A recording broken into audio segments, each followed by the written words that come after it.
3 2 1.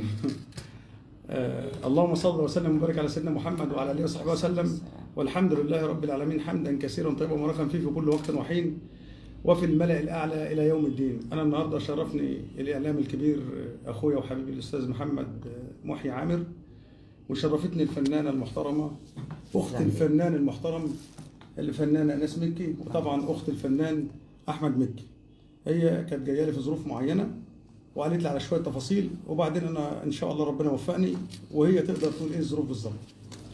عايزه اقول انا مبسوطه جدا ان انا النهارده جيت لمحمود البحراوي، وكنت سامعه عنه. انت على فكره عامل قلق جامد في الميديا الفتره اللي فاتت، وعندنا في الوسط الفني يعني في اساتذه لينا شكروا فيك، وانا كان عندي الم في الفقرات، والالم ده بقاله دلوقتي حاجه بتاعت 3 4 سنين. وطبعا انا مش هقول قد ايه انا اتوجعت لحسن الناس تخاف، لكن انا عشان يمكن ما بستحملش، لكن انا حاسه بفرق من بعد الجلسه. ورأيي في الحالة، لأن محمود البحراوي أنا بالنسبة لي أنا شايفة إن هو حالة من عند ربنا سبحانه وتعالى، وقلت له الكلام ده، قلت له أنا بقول لك الكلام ده كأخت، أنا شايفة إنها هبة وملكة من عند ربنا سبحانه وتعالى. ربنا ما بيديش الملكة دي لأي حد. ملكة إنك أنت يبقى في إيدك مساعدة للناس، وخصوصا حكاية الشفاء. وبتمنى من عند ربنا إنه تفضل نفس الملكة دي عندك، ونفس التواضع اللي عندك، وحبك للناس، وترحابك بالناس. وعايزه اقول يكفي كرمك في بيتك وفي مكانك، ربنا يخليك. ويكفي ان انا هنا وانا موجوده معاك ومع اخواتك ومع المدام. انا حسيت ان انا فعلا قاعده مع اخواتي ومع الاولاد. انا حسيت ان انا فعلا بجد في قاعده اسريه ما فيهاش اي حاجه صناعي، او ما فيهاش اي حاجه تزييف. الراجل ده على فكره يا اخوانا بفطرته بطبيعته، واتمنى من عند ربنا انه تعدي سنين وقابله بنفس الفطره وبنفس المحبه.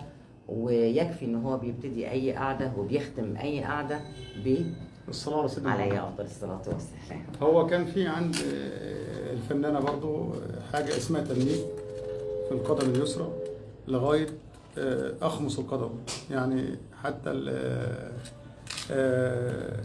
مشط الرجل كان في تنميل وألم أسفل الظهر، ويسمى بالفقرة الرابعة والخامسة، اللي هو عندنا في الحياه بتاعتنا بنسميه عرق الناس.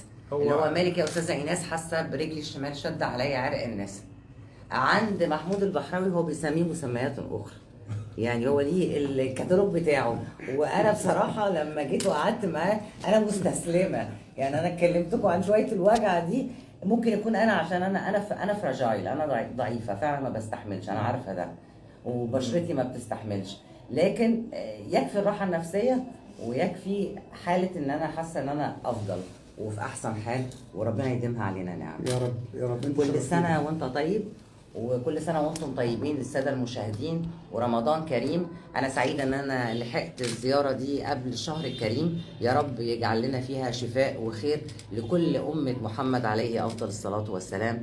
ورمضان كريم علينا كلنا وعليك يا محمود يا بحراوي وعلى اهل بيتك، وربنا يديم النعمه والبركه والخير في بيتك وفي ذريتك يا رب العالمين.